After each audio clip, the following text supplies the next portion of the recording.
అందరికీ వందనాలు. ఈరోజు ఒక చిన్న టాపిక్ మాట్లాడదాం. ఏంటి టాపిక్ అని అంటే, ఈ దినాన పాకిస్తాన్కి ఇండియాకి యుద్ధం జరుగుతుంది. దాదాపుగా వాళ్ళు యుద్ధాన్ని ప్రకటించి మన దేశం మీద యుద్ధాన్ని ప్రకటించి వారు యుద్ధాన్ని కొనసాగిస్తున్నారు. అయితే మన దేశం నుండి కూడా చాలా తీవ్రంగా దాన్ని ప్రతిఘటిస్తున్నారు. ఇక్కడ ఎవరిది తప్పు ఎవరిది ఒప్పు అని అంటే ఖచ్చితంగా పాకిస్తాన్దే తప్పు. ఎందుకనంటే మొన్న మధ్యన జరిగిన దాడుల్లో భారతదేశంలో ఉన్న అంత శాంతి సమాధానంగా ఎవరి పని వాళ్ళు చేసుకుని భారతదేశంలో చక్కగా ఉన్న ఆ టూరిస్టుల మీద వాళ్ళు దాడి చేయడం, తర్వాత తప్పుని సమర్థించుకునే పర్యాంతంగా మరలా వారిని వెనకేసుకుని రావడం. ఎందుకనంటే తప్పు చేయడం ఒక ఎత్తు అయితే, తప్పు ప్రతి సమాజంలో జరుగుతుంటుంది. కానీ తప్పుని వెనకేసుకుని ఒకల్తా పుచ్చుకుని ఆ తప్పును భుజానేసుకుని మోయడం అనేది చాలా తప్పు. ఈరోజు పాకిస్తాన్ చేస్తుంది ఏంటంటే అదే. పాకిస్తాన్ చేస్తున్న చాలా తప్పు ఏంటంటే తప్పును భుజానేసుకుని ఒకల్తా తీసుకుని ఈ రోజున భుజాన్ని మోసుకుంటుంది. కాబట్టి దాని ఫలితం ఆ దేశం అనుభవిస్తుంది. ఏదేమైనా మన భారతదేశంలో సంబంధించిన మన తెలుగువాడైన మురళీ నాయక్ చనిపోవడం కూడా చాలా బాధాకరం. ఆ కుర్రోడు వీడియోస్ అన్నీ చూసినప్పుడు చాలా కష్టపడి మిలిటరీలోకి వెళ్ళడం జరిగింది. చాలా కష్టపడ్డాడు. చాలా పాపం తల్లిదండ్రులు చిన్న వయసులోనే మరణిస్తే తల్లిదండ్రుల జీవితం కూడా అగమ్యగోచరం అయిపోయింది. కానీ అంత చిన్న వయసులో కూడా దేశాని కోసం ఆయన యుద్ధం చేయడం, యుద్ధంలో ఆయన పాల్గొని ఆ యుద్ధంలో మరణించడం ఒక రకమైన గొప్ప విషయం అని అనుకోవచ్చు. మరొక రకంగా చూస్తుంటే బాధాకరమైన విషయం. ఈ రెండు విషయాల మీద ఉంది ఈ విషయం. కానీ ఎక్కువ శాతం ఆయన గొప్పతనానికి దేశానికి అవసరం.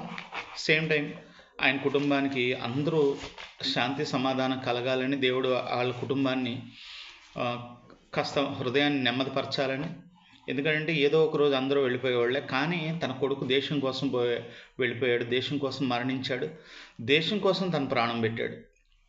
ఈ విషయంలో కొంచెం ఆ తల్లిదండ్రులకు ఒక దుఃఖం, దేశం తరపున పోరాడిన కుమారుని బట్టి సంతోషం, దేశానికి సంతోషంగా ఆ బిడ్డ తన జీవితాన్ని ముగించాడు యుద్ధంలో. ఏదేమైనా దుఃఖకరమైన విషయం. పోతే యుద్ధంలో ఇలా యుద్ధం జరుగుతున్న కాలంలో ప్రతి వ్యక్తి ఎవరికి సపోర్ట్ చేయాలి, ఎవరిని మనం సపోర్ట్ చేయాలి, ఎవరిని మనం అనుసరించాలని అంటే 100% బైబిల్ ప్రకారం బైబిల్ ఏం చెప్తుందో అన్న దాని మీద మనం బేస్ చేసుకొని మాట్లాడదాం. ఎవరిని అనుసరించాలి? ప్రసంగి సామెతల గ్రంథం 24:21లో ఒక మంచి మాట ఉంటుంది. సామెతలు 24:21 ఏం చెప్తుంది?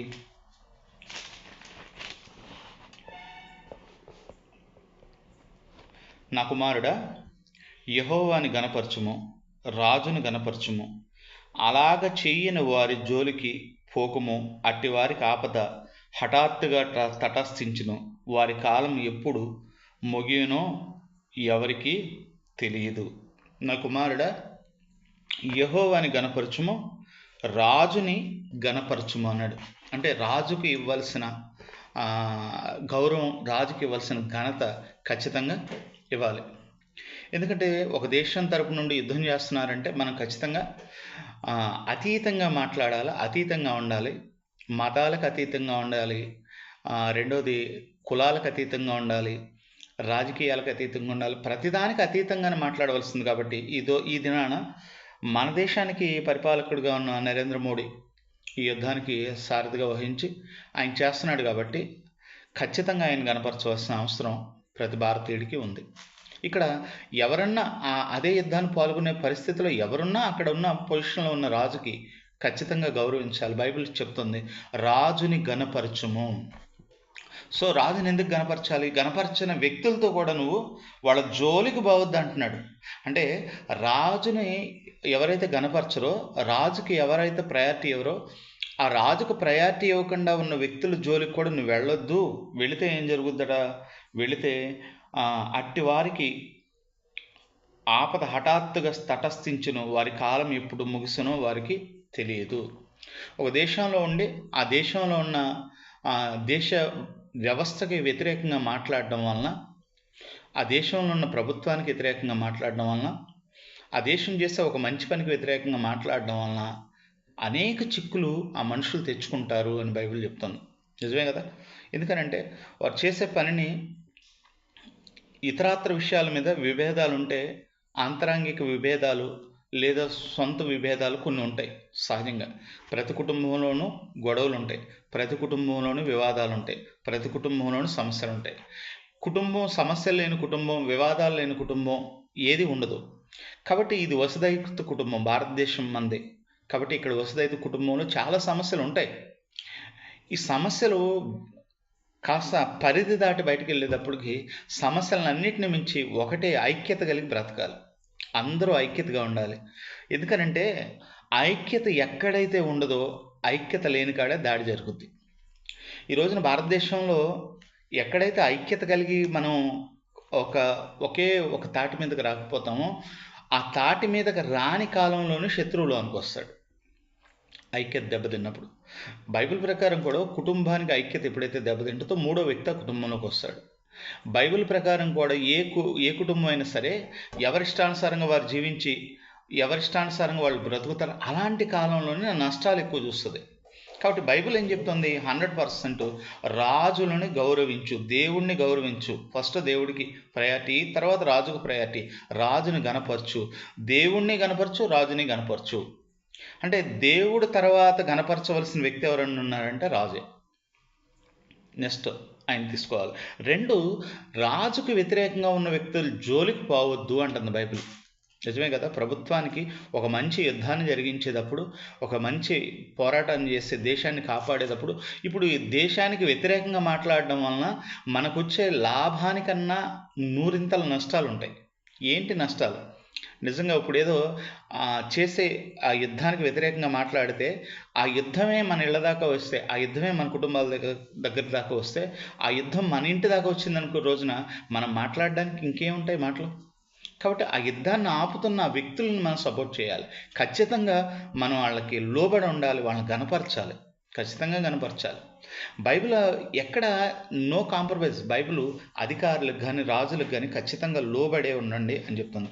తీతుకు రాసిన పత్రిక 3వ అధ్యాయం 1వ వచనం చక్కటి మాట అంటాడు ఇక్కడ. తీతుకు రాసిన పత్రిక 3వ అధ్యాయం 1వ వచనంలో బైబిల్ ఏం చెప్తుంది?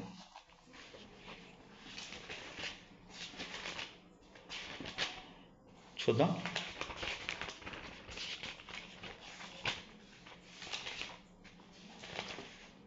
మూడో అధ్యాయం 1వ వచనం. అధిపతులకు, ఇక్కడ బైబిల్ మాట్లాడుతుంది, పౌలు గారు మాట్లాడుతున్నాడు. అధిపతులకు అధికారులకును లోబడి విధేయులుగా ఉండవలను. ప్రతి సత్కార్యము చేయుటకు సిద్ధపడి ఉండవలను. ఎవరికి ప్రతి సత్కార్యం? గణపరచాలన్నాడు ఇక్కడ. బైబిల్ ఏమో సామెతల గ్రంథం 24:21లో రాజుని గణపరచాలన్నాడు.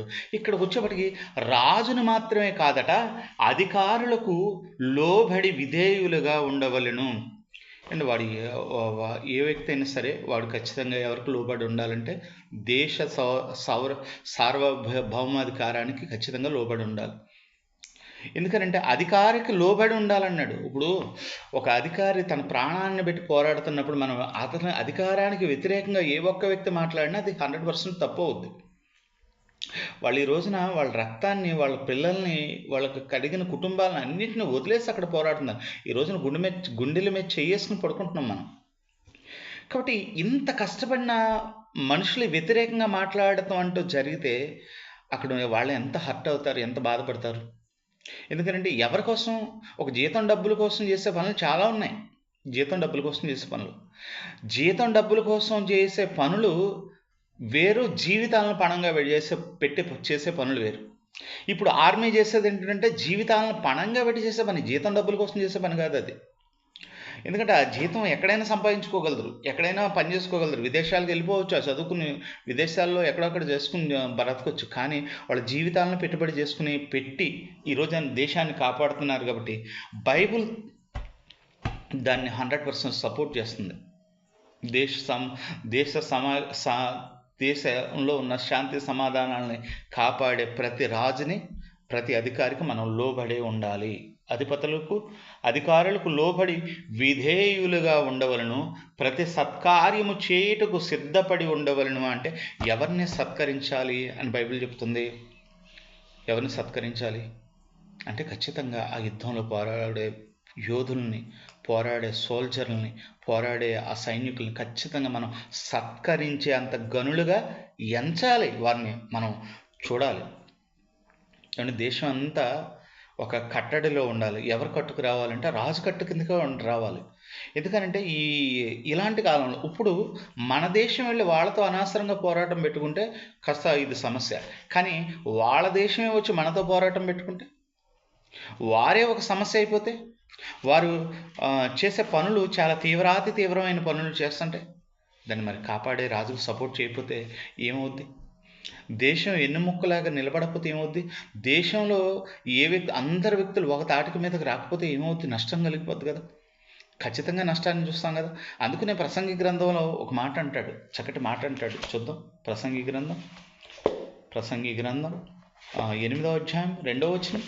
ప్రసంగి గ్రంథం 8వ అధ్యాయం 2వ వచనం. నీవు దేవుని మీద ఒట్టు పెట్టుకుంటేవని జ్ఞాపకం చేసుకుని రాజు కట్టడలకు లోబడి మని నేను చెప్పుచున్నాను. రాజు కట్టడలకు లోబడమని చెప్పుచున్నాను. ఆ రాజుల సముఖము నుండి అనాలోచితగా వెళ్ళకము, వారు తాము కోరిందల్లా నెరవేర్చదురు గనక దుష్కార్యములో పాలు పుచ్చుకొనకము. దుష్కార్యములు పాలు పుచ్చుకో. రాజును సపోర్ట్ చేయమంటుంది. కట్టడికి, రాజు ఇచ్చిన చట్టానికి లోబడమంటుంది. మరలా దుష్కార్యంలో పాలు పంపులు పొందుకోవద్దని అంటుంది. అంటే ఒకవైపు ఏమో రాజుగారికి సపోర్ట్ చేస్తానే, దేశ నాయకుడికి సపోర్ట్ చేస్తానే, మన భారతదేశపు నాయకుడిగా ఉన్న ఆయనకి సపోర్ట్ చేస్తానే, సేమ్ టైం ఎలాంటి దేశానికి నష్టాన్ని కలిగించే ఏ విషయంలో ఏలు పెట్టొద్దు అంటుంది బైబిల్. దుష్కార్యములు చేయొద్దు. సొలొమోన్ గారు చక్రవర్తి ఆ కాలంలో. ఇవాళ ఇజ్రాయెల్ సపోర్ట్ చేస్తుంది అంటున్నారు కదా. ఆ ఇజ్రాయిల్లోనే అత్యంత గొప్ప రాజుల్లో దావీదు తర్వాత సొలొమోన్ గారు ఉన్నాడు ఇజ్రాయెల్ ప్రభుత్వంలో. ఈయన కాలంలో ఇజ్రాయిల్, పాలస్తీనా ఈ 2 భూభాగాలు, లేదా ఆ రోజుల్లో ఉన్న గలిలయ, సమరయ ఈ భూభాగాలు, ఇజ్రాయెల్ దేశం, ఎఫ్రాయిం, మన్యు ఈ భూభాగాలన్నీ ఒకటేగా రాజుగా పరిపాలించిన ఈయన చెప్పిన మాట ఏంటంటే, రాజుల కట్టడికి లోబడుండు, సేమ్ టైం దుష్కార్యాల్లో నువ్వు చేతులు పెట్టొద్దు అన్నాడు. కాబట్టి ఈ రోజున మనం ఎవరో అయినా ఖచ్చితంగా దుష్కార్యములు అంటే ఏంటి? దుష్కార్యములు అంటే చెడ్డ కార్యాలు. ఏ చెడ్డ కార్యాలు? దేశానికి నష్టం తెచ్చే ఏ మాట మనం మాట్లాడకూడదు. దేశాన్ని ఇబ్బంది పెట్టే ఏ మాట మనం మాట్లాడకూడదు. దేశానికి చులకనయ్యే మాట కూడా ఏది మాట్లాడకూడదు. వ్యక్తిగతాలు అనేవి చాలా ఉంటాయి. వ్యక్తిగత సమస్యలు ఉంటాయి, మతపరమైన సమస్యలు ఉంటాయి, రకరకాల సమస్యలు ఉంటాయి. ఇవన్నీ గుమ్మం దాటినంత వరకు ఇంట్లో పరిష్కరించుకోవలసినవి ఎన్నో ఉంటాయి. కానీ దేశం మీద యుద్ధానికి వచ్చినప్పుడు 100% బైబిల్ చెప్తుంది, మనము రాజుకు సపోర్ట్ చేయాలి, అధికారులను సన్మానించాలి, అధికారులకు లోబడి ఉండాలి, సన్మాన పాత్రలుగా ఎంచాలి. దుష్కార్యముల్లో ఏలి పెట్టొద్దు, అందులో చేయి పెట్టొద్దు. నువ్వు పొరపాటును కూడా అందులో మనం తలపెట్టేది చెడ్డ మాటలు మాట్లాడి పాపం అంత కష్టపడే వ్యక్తులు మనం ఇబ్బంది పెట్టొద్దు అని బైబిల్ చెప్తుంది. మరొక మాట చూద్దాం. ఈ రోమీయులకు రాసిన పత్రిక 13వ అధ్యాయం చక్కటి మాటలు మాట్లాడతాడు ఇక్కడ. 13వ అధ్యాయం 1 నుంచి 3 వచనాలు. 13వ అధ్యాయం. ప్రతివాడు పై అధికారములకు లోబడి ఉండవలను, ఏలయనగా దేవుని వలన కలిగినది తప్ప మరి ఏ అధికారము లేదు. ఉన్న అధికారములు దేవుని వలన నియమించబడి ఉన్నాయి కాబట్టి అధికారులను ఎదిరించువాడు దేవుని నియమమును ఎదిరించుచున్నాడు. ఎవరిని ఎదిరిస్తే దేవుని నియమాన్ని ఎదిరించినట్టడా? ఏ వ్యక్తి అన్నా నిజంగా సత్యం తెలిసిన వ్యక్తి, బైబిల్ తెలిసిన వ్యక్తి, బైబిల్ అనుసారంగా తెలిసిన వ్యక్తి, వాక్యం తెలిసిన వ్యక్తి పొరపాటును కూడా రాజ్య సంబంధమైన విషయాల్లో అధికారుల్ని ఎదిరించకూడదు. అధికారులకు లోబడుండు. అధికారులను ఎదిరించేవాడు దేవుని నియమమును ఎదిరించుచున్నాడు. ఎదిరించేవాడు తన మీదకు తానే శిక్ష తెచ్చుకుందరు. ప్రభుత్వము చేయువారి చెడ్డ కార్యములకు కాదు కానీ మంచి కార్యములకే ప్రభుత్వం చేయువారు చెడ్డ కార్యములకే కానీ మంచి కార్యములకే కానీ భయంకరులు కారు. చెడ్డ పనులు చేసే వాళ్ళకే భయంకరులుగా తప్ప మంచి చేసే వాళ్ళకి భయంకరులు కాదు. నీకు మేలు కలుగునట్లు అధికారులు దేవుని పరిచారకులు వారికి భయపడక ఉండగోరితివా? నీవు చెడ్డది చేసిన యెడల భయపడము. వారు ఊరకయ్యే ఖడ్గము ధరింపరు. కీడు చేయు వాని మీద ఆగ్రహము చూపుటకు వారు ప్రతీకారము చేయు దేవుని పరిచారకులు. కీడు చేయు వారి మీద ఆగ్రహము చూపించుటకు. ఈరోజు పాకిస్తాన్ ఏం చేస్తుంది? కీడే. ఇప్పుడు కీడు చేసే వాళ్ళ మీద ఖడ్గాన్ని ఎత్తడానికి దేవుడే వాళ్ళని వాడుకుంటున్నాడు. దేవుడు చేయి పరిచారకులు అన్నాడు. ఆగ్రహము చూపించుటకై వారు ప్రతీకారం చేస్తున్నారా లేదా? ఈ రోజున ప్రతీకారపు దాడులు కాదు భారతదేశం చేసేది. దాడులు కాదు, ప్రతీకారపు దాడులు. ఎందుకంటే మరి వారిని కాపాడుకుంటున్నారు, వారిని కాపాడుకుంటున్నారనే కన్నా దేశాన్ని కాపాడుతున్నారు, మనల్ని సంరక్షిస్తున్నారు. మనల్ని పిల్లలు ఈ రోజు సేఫ్ జోన్లో ఉన్నారంటే వాళ్ళు ఉండబట్టే మనం ఇంత సేఫ్ జోన్లో ఉన్నాం. కాబట్టి దేవుడే వాళ్ళని నియమించాడు. వారు ఊరికే ఖడ్గం పట్టుకోరయ్యా కత్తి అంటున్నాడు. ఊరికే పట్టుకోరు. కీడు చేయు వారి మీద ఆగ్రహం చూపించుటకే వారు ప్రతీకారం చేయు దేవుని పరిచారకులు. కాబట్టి ఆగ్రహ భయమును బట్టి మాత్రము కాక మనస్సాక్షిని బట్టి లోబడి ఉండండి. అవశ్యముగా ఎలయనగా వారు దేవునికి సేవకై ఉండే ఎల్లప్పుడూ ఈ సేవ యందే పని కలిగి ఉన్నారు గనుక అందుకే మీరు కూడా పన్ను చెల్లించుచున్నారు. కాబట్టి ఎవని పన్ను వానికి చెల్లించి ఎవరి సుంకం వాళ్ళకి చెల్లించండి. ఎవనికి భయపడవలనో వారికి భయపడండి. ఎవడిని సన్మానించవలనో వారి ఎడల సన్మానము కలిగి ఉండి అందరికీ వారి వారి రుణములు తీర్చండి. ఎంత చక్కటి మాటలు చెప్తున్నాడండి. అందుకే కదా పన్ను కడుతున్నావు నువ్వు. అందుకే కదా నువ్వు శిస్తు కడుతున్నావు, వాళ్ళకి పన్ను కడుతున్నావు. వాళ్ళు సేవ కలిగి దేవుని పరిచారకులని ఎల్లప్పుడూ ఇదే సేవ. ఏమన్నా మంచు కొండల్లో యుద్ధాలు చేస్తున్నారంటే అది సేవ కాదు. ఎవరండి పిల్లల్ని వదిలేసి 4 రోజులు 5 రోజులు ఉంటే 6వ రోజు మనకు పిల్లలు గుర్తుకొస్తారు. కుటుంబాన్ని కొద్ది రోజులు బ్రతికామంటే ఇంట్లో కుటుంబమే కళ్ళబొందల కదలాడుతుంటుంది. మరి ఇన్నేసి నెలలు ప్రాణాలు పోగొట్టుకుంటలేదు. కాబట్టి దేవుడు నియమించాడు. అందుకునే కదా మీరు పన్ను కడుతున్నారు. ఎవరిని సన్మానించాలో వాళ్ళని సన్మానించండి అంటున్నాడు. ఎవరిని సన్మానించాలి? 100% దేశంలో యుద్ధం చేసే ప్రతి అధికారి సన్మానానికి పాత్రుడే. సన్మానించాలి. ఘనమైన వాడే రాజు. ఈ విషయంలో ఘనమైన వాడే. యుద్ధం జరిగించే విషయంలో దేశాన్ని కాపాడుకునే విషయంలో రాజు ఘనమైన వాడే. యుద్ధాన్ని జరిగించే సైనికులు ఘనమైన వాళ్ళే. ఎంతో ఆ మిలిటరీ వెనకాల డాక్టర్లు, వైద్యం చేసే వ్యక్తులు, ఎన్నో రకాల వ్యవస్థలన్నీ పనిచేస్తున్నాయి ఇక్కడ. కాబట్టి భారతదేశం ఇంత యుద్ధంలో ఉంటే బైబిల్ దాన్ని సపోర్ట్ చేస్తుంది. 100% సపోర్ట్ చేస్తుంది. బైబిల్ ఎక్కడ దేవుని అధికారాలకు కానీ రాజు అధికారానికి కానీ అది ఎక్కడ వ్యతిరేకం కాదు. 100% బైబిల్ చూసినప్పుడు మనకు అర్థం అవుతుంది. ఎన్నో విషయాలు ఉన్నాయి. ఎన్నో విషయాలు. జస్ట్ మనం కొంచెం దాన్ని తెలుసుకోవాలనే మనం వెళ్తున్నాం. కాబట్టి ఆఖరిగా ఒక మాట చూస్తూ ముగించేసుకుందాం. ఆఖరిగా తిమోతికి రాసిన మొదటి పత్రిక 2వ అధ్యాయం. తిమోతికి రాసిన పత్రిక మొదటి పత్రిక 2వ అధ్యాయం 2వ వచనం. చక్కటి మాట చూసుకుని మనం ముగించుకుందాం, ప్రార్థన చేసుకుందాం. తిమోతికి రాసిన మొదటి పత్రిక 2వ అధ్యాయం 2వ వచనం.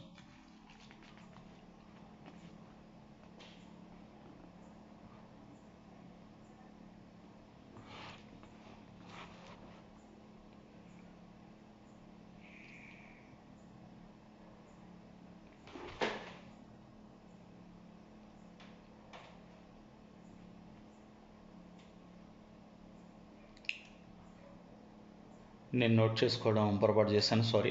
కానీ చక్కటి మాట ఉంటుంది. మాట ఏంటి చదువుతాను. రాజుల కొరకును అధికారుల కొరకును సారీ ఖచ్చితంగానే ఉంది. Okay, okay. 2వ అధ్యాయం 2వ వచనం. రాజుల కొరకును, మనుషులందరి కొరకును, అన్నిటికంటే ముఖ్యంగా మనుషులందరి కొరకును, రాజుల కొరకును అధికారులందరి కొరకును విజ్ఞాపనలను, ప్రార్థనలను, యాచనలను, కృతజ్ఞాస్తుతులు చేయవలనని హెచ్చరించుచున్నాను.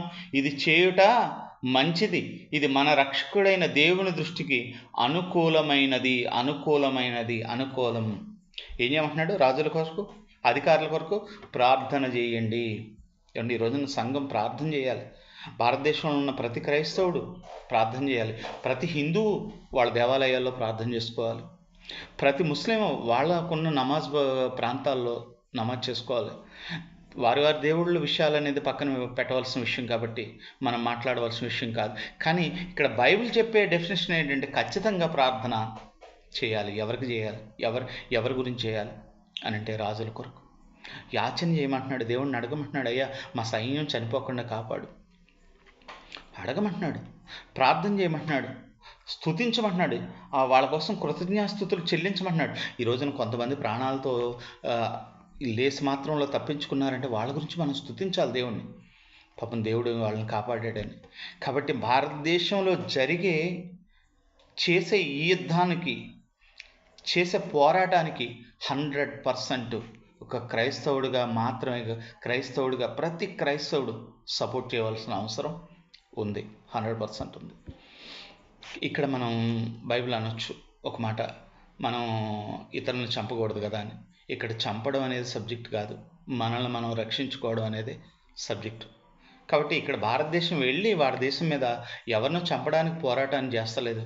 వారి దేశాన్ని నుండి మన దేశాన్ని కాపాడుకోవడానికి తాపత్రయపడుతున్నారు. కాబట్టి వాళ్ళ గురించి ప్రతిరోజు ప్రార్థన చేద్దాం, దేవుని స్తుతిద్దాం, ఆయన్ని అడుగుదాం. భారతదేశం సుభిక్షంగా ఉండాలి, భారతదేశంలో ఉన్న ప్రజలందరూ సుభిక్షంగా ఉండాలి, ఒకే తాటి మీద ఒకే అన్నదమ్ముల్లాగా అందరూ బ్రతకాలని ఆశపడదాం. బైబిల్ ఇటు నియమాన్ని చెప్తుంది కాబట్టి ఖచ్చితంగా హెచ్చరిస్తున్నాను అన్నాడంటే పౌలు గారు దాన్ని ఎంత సీరియస్గా తీసుకుని చెప్తున్నాడో ఆలోచించండి. హెచ్చరిస్తున్నా అన్న మాట ఎప్పుడు అంటాం? ఖచ్చితంగా చెయ్యాలి అంటున్నాడు. అంటే భారతదేశంలో ఉన్న క్రైస్తవులందరూ ఎవరి కోసం ప్రార్థన చేయాలి? ఖచ్చితంగా అధికారుల కోసం, రాజుల కోసం, వారి కోసం విజ్ఞాపన, ప్రార్థన, యాచన చేయాలని చెప్తున్న మాటలు ముగిస్తున్నాను. దేవుడు వారిని, వారి పిల్లల్ని క్షేమంగా కాపాడునుగాక. ప్రతి కుటుంబంలో ఉన్న పాపం మురళీ నాయక్ కుటుంబం గురించి కూడా ప్రార్థన చేయండి. మురళీ నాయక్ గారు వాళ్ళ నాన్నగారిని, వాళ్ళ అమ్మగారిని, వారికి ఇచ్చిన అన్నదమ్ములు, అక్క చెల్లెళ్ళు ఎవరైనా ఉండొచ్చు, వారి కుటుంబాలను కూడా ఎంత దుఃఖంలో ఉండి బయటకు తీసుకురావాలి దేవుడని, చక్కటి శాంతి సమాధానం ఇవ్వాలని మనం ప్రార్థిద్దాం. దేవుడి మాటలు దీవించును గాక. దేశం కోసం, అధికారుల కోసం, రాజు కోసం ఖచ్చితంగా సంఘం మరలా ప్రజలందరూ ప్రార్థించాలని ఆశపడదాం. అట్టి ప్రార్థన దేవునికి అనుకూలం, ఆజ్ఞ ఉంది కనుక ఖచ్చితంగా ప్రతి వ్యక్తి దేవుని కోసం, దేవుని దగ్గర అధికారుల కోసం, మిలిటరీ అధికారుల కోసం ప్రార్థన చేయదుముగాక. ఆమేన్. అందరికీ వందనాలు.